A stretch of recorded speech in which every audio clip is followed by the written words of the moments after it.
Always a pleasure to come and visit you. And you mentioned that this was my first foreign trip since the 4th of March. What you didn't mention is that last fall I came to Berlin once a month, and almost the last trip I had before the corona outbreak was to Munich to the security conference. So I'm a regular visitor in Germany, and you have also had visits to Norway, which I truly appreciate. I think it is a wonderful expression of the very, very close bilateral relationship that we have, the fact that we see eye to eye on many of the major topics that is on the agenda of the world today, but also the fact that you, especially this year, also hold a lot of very important and prominent positions, like the EU presidency, and you've also had the presidency of the Security Council. I always make a habit of traveling to visit the incoming EU presidency because as a non-EU member with very close ties to the EU through the EA agreement, we depend on a good development of the EU, and it is in our interest as well to work closely together. For obvious reasons, it wasn't possible to visit Germany as an incoming presidency this year, and that's why I'm visiting now that you are holding the presidency. And we have been discussing many issues related to the presidency today, both the European Green Deal and the recovery issues. We have been discussing Brexit and, of course, also the issues regarding rule of law and democracy in European countries. I'm also very pleased to learn about your upcoming white paper on multilateralism. I have fond memories as well of when you came to Oslo to join me in presenting the Norwegian white paper to Parliament. It also says something about the very strong initiative that you have taken on the Alliance for Multilateralism, which we wholeheartedly support, and where we also see that it gains results. It is a difficult battle to fight internationally today, but I think that joining forces with our two countries is maybe one of the best things we can do in order to not only uphold the system, but to reform it from within. I'm also very happy to be, so to say, taking the baton from you in the Security Council. We are very, of course, excited about entering into the Security Council, also knowing full well that this will be a lot of hard work. And we have discussed today some of the priorities that we would like to continue from Germany to Norway, one of them being the nexus between climate and security, which for obvious reasons is going to be even more important, and where Germany has taken a strong leadership that we would like to continue. On Afghanistan, we have, as Heiko said, been discussing the promising signs of a potential coming process on intra-Afghan talks, which we both support strongly, and we have both also decided to say very clearly that we are ready to help out and facilitate if the parties want us to. My last point in this regard will be to say thank you to Heiko, to Germany, also for the very good cooperation that we have, not only within the EU and bilaterally, but we have also seen this come to fruition during the corona crisis. Not only are we now working closely together to develop and to get purchasing of a vaccine, but we also helped each other's citizens out when they were stuck in different countries in the beginning of the pandemic. We had many Norwegian citizens who were able to fly home with flights that you arranged, and we also had Germans on board flights that we arranged. So I'm very happy for this being yet another expression of our solid and strong bilateral relationship, and we are looking forward to continue and deepening our not only bilateral but also our cooperation internationally. So once again, Heiko, thank you so much for the invitation to this wonderful place, and I'm very happy to see that the topics on our agenda, if they are not solved during a working lunch, they have at least moved a little bit forward. Thank you very much. The first question is from Küchner, Deutsche Welle. Herr Minister Maas, es wurde schon erwähnt, morgen gibt es ein Außenministertreffen der Europäischen Union. Können Sie uns einen Einblick in die Vorgespräche geben? Wie wahrscheinlich stehen Sanktionen am Ende dieser Gespräche gegenüber Belarus? Und gleichzeitig, Sie haben ja beide Ihre Reisewarnungen, Norwegen und Deutschland, wegen der mehr erneut auftretenden Corona-Fälle angepasst. Wie wahrscheinlich ist es, dass man sich innerhalb der EU da eventuell auf neue Maßnahmen zu Corona einigen könnte, oder wird das Teil der Gespräche sein? Und Frau Ministerin, this confrontation in Belarus is taking place in the midst of the Russian sphere of influence. Do you have an expectation, particularly towards the United States? Mike Pompeo was already mentioned traveling in Europe, to also show a strong symbol of support to its allies here in Europe, also of course bearing in mind the troop withdrawal both from Norway and from Germany. Es wird morgen Nachmittag eine Sondersitzung des Außenrates stattfinden und dort steht Belarus auf der Tagesordnung. Es gibt im Moment viele Gespräche zwischen den Außenministern und den Mitgliedstaaten, wie wir auf die Entwicklung dort reagieren. Ich glaube, es ist vollkommen klar, dass das brutale Vorgehen und die Inhaftierung friedlich Demonstrierender, ja auch von Journalisten in Belarus, im Europa des 21. Jahrhunderts nicht akzeptabel sein wird. Und deshalb werden wir zunächst einmal den Druck auf die Machthaber dort weiter erhöhen müssen. Und wir werden das morgen miteinander besprechen. Zum einen, und das ist immer die Haltung der Europäischen Union gewesen, fordern wir Belarus dazu auf, sich an die internationalen Verpflichtungen zu halten für Bürger-, Presse- und Meinungsfreiheit. Und wir haben in der Vergangenheit etwa durch einzelne Maßnahmen, etwa durch die Freilassung von politisch Inhaftierten, durchaus Anlass gehabt, darauf zu hoffen, dass die Entwicklung in die richtige Richtung geht. Das hat sich jetzt anscheinend nicht bewahrheitet. Und deshalb werden wir sicherlich auch über das Thema Sanktionen reden müssen. Es wird zurzeit intensiv darüber diskutiert und ich hoffe, dass wir bis zur morgigen Sitzung des Außenrates dazu auch eine gemeinsame Lösung finden werden. Was den Blick auf die Infektionszahlen angeht,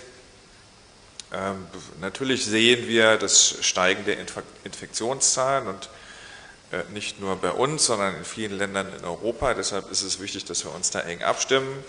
Wir stimmen uns auch bei den Reisewarnungen eng ab. Wir haben klare Kriterien festgelegt, die für uns gelten, nämlich über 50 Neuinfektionen bezogen auf 100.000 Einwohner über einen Zeitraum von 7 Tagen. Wir befinden uns mit den entsprechenden Ländern in einem engen Dialog und natürlich werden wir auch unsere Entscheidung weiterhin mit anderen abstimmen, denn es ist vollkommen klar, das haben wir ja versucht, mit dem Nachbarschaftsdialog, den wir organisiert haben, insbesondere mit den Ländern, die für deutsche Touristen wichtig sind, uns auf gemeinsame Kriterien zu verständigen. Und natürlich setzen wir auch darauf, dass diese Kriterien gemeinsam dann auch umgesetzt werden.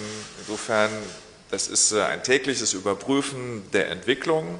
Das ist eine sehr enge Abstimmung, die zwischen den Mitgliedstaaten der Europäischen Union stattfindet und ich gehe davon aus, und das ist eine der Lehren, die wir in der Europäischen Union gezogen haben im Laufe der Corona-Pandemie, dass alles, was wir tun, vor allen Dingen europäisch koordiniert werden muss und davon gehe ich auch aus, was die Reaktion auf steigende Infektionszahlen angeht. So I'm sorry, but I missed the first part of your question because I was taking my headset off, so if you could just repeat the first part. What we're seeing in Belarus right now is of course taking place within the Russian sphere of influence, and what your expectations are, particularly towards the United States against the backdrop of truth withdrawal support. Thank you. Yes. Well, first of all, we have been condemning the use of violence from the security forces in Belarus because we mean that this is absolutely not proportional, and we also have criticized the run-up to the election. And the fact that it was no observation of the election either has, of course, contributed to the situation that we have seen.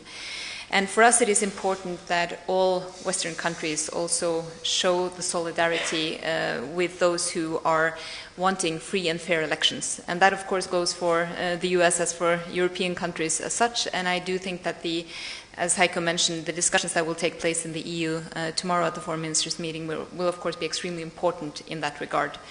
What we have seen when it comes to troop presence from the US in Europe, we have a bit contrary to what it can seem when you hear certain representatives from the administration talk, that it has actually increased over the past 3 to 4 years. That has been wanted, welcome from European NATO allies. But we also have to make sure that we continue strengthening the transatlantic bond and the allied unity and cohesion that we have, because we need to focus on many of the strategic challenges that will meet NATO now and in the future, and that is where the transatlantic bond is extremely important. The next question is from Ms. Morland, Norwegian TV2.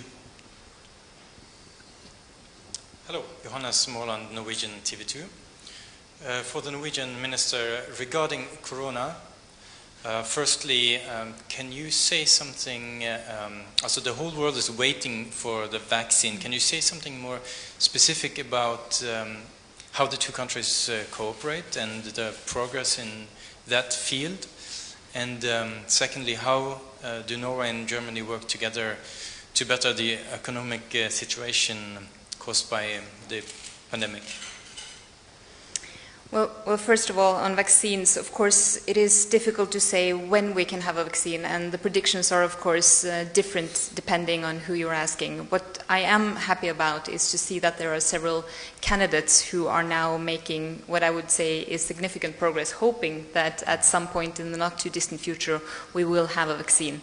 I think that the pandemic really has shown us that no one is safe before everyone is safe, and that is also why a vaccine is probably the only way we can see globally towards a fuller economic recovery and living our lives more normally than we are at the moment. And we are working together through the EU. As an EEA country and EEA member, we are closely aligned with the efforts that the EU is making right now, and we have a continuous dialogue both with the Commission and with EU countries. And that for us is an extremely important part of our connection to the EU. We are a small country, and for us it is absolutely beneficial to work together with the EU on trying to find good ways of not only developing but also purchasing a vaccine. And in addition to that, we have been focusing a lot on putting funding into development. So we have allocated a lot of resources both to Gavi for a long time, but also to CEPI and to the COVAX facility that we are hoping to see functioning very soon. And your second question was? The economic recovery, thank you.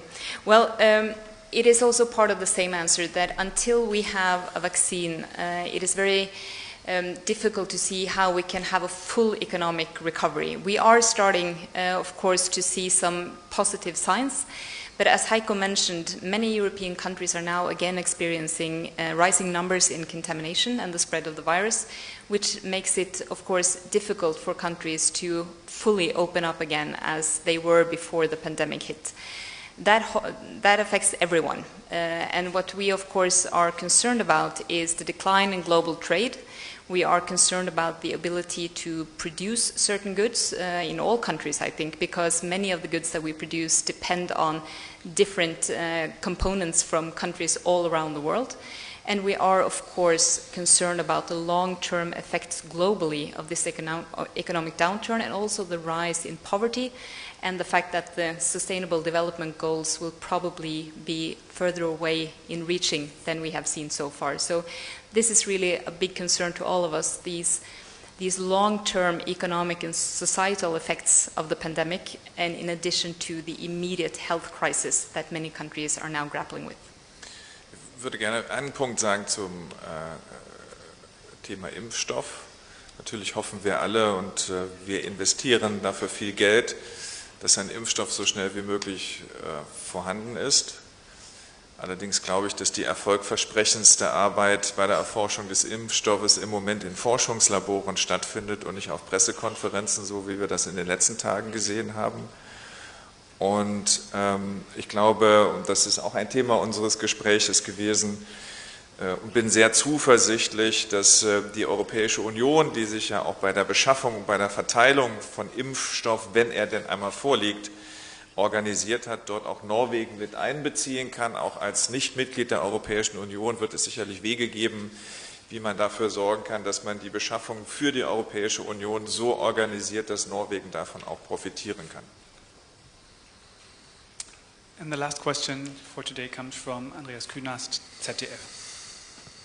Ja, zwei Fragen an Minister Maas. Die erste eine Nachfrage zu Ihrer Antwort zu Belarus und morgen dem Treffen der EU-Außenminister. Sie haben gesagt, gemeinsame Lösungen finden, über Sanktionen reden. Was ist denn die deutsche Position? Wir wissen ja, dass zum Beispiel Ungarn eher skeptisch in die Verhandlungen geht, nicht unbedingt die Sanktionen reaktivieren möchte. Mit welcher Position gehen Sie für Deutschland in diese Verhandlungen? Und noch eine Special Interest Frage, wenn Sie gestatten, bei Nord Stream 2. Wie viel Wert legen Sie eigentlich auf den Rat von Gerhard Schröder, der ja nun als Ex-Kanzler und Ex-Parteichef eine Autorität ist und als Nord Stream-Vorstandschef ja auch sehr oft Rat gibt, zum Beispiel Gegensanktionen empfiehlt? Wie wichtig ist Ihnen dieser Rat? Das ist aber wirklich eine Special Interest Frage. Also ich habe mit Gerhard Schröder über Nord Stream 2 noch nicht gesprochen. Was Belarus angeht, ich habe in den letzten Tagen des Öfteren gesagt, dass wir mit Blick auf positive Entwicklungen, die es in Belarus gegeben hat, in der letzten Zeit Sanktionen zurückgefahren haben, dass die Wahlen, wie sie stattgefunden haben und was danach passiert ist, haben diese Hoffnungen zerstört und damit sind auch die Voraussetzungen entfallen, diese Sanktionen zu lockern gegenüber Belarus. Und das wird ein Thema sein, bei dem wir morgen innerhalb der Europäischen Union versuchen, eine gemeinsame Haltung zu finden. Insofern ist, glaube ich, relativ klar, mit welcher Position wir in diesen Außenrat gehen. Aber ich habe auch im Außenrat der Europäischen Union gelernt, dass man seine eigene Position vor der Diskussion vielleicht nicht zu laut vortragen sollte. Das ist auf jeden Fall ein geeignetes Mittel, um die Konsensfindung zu erleichtern. Vielen Dank.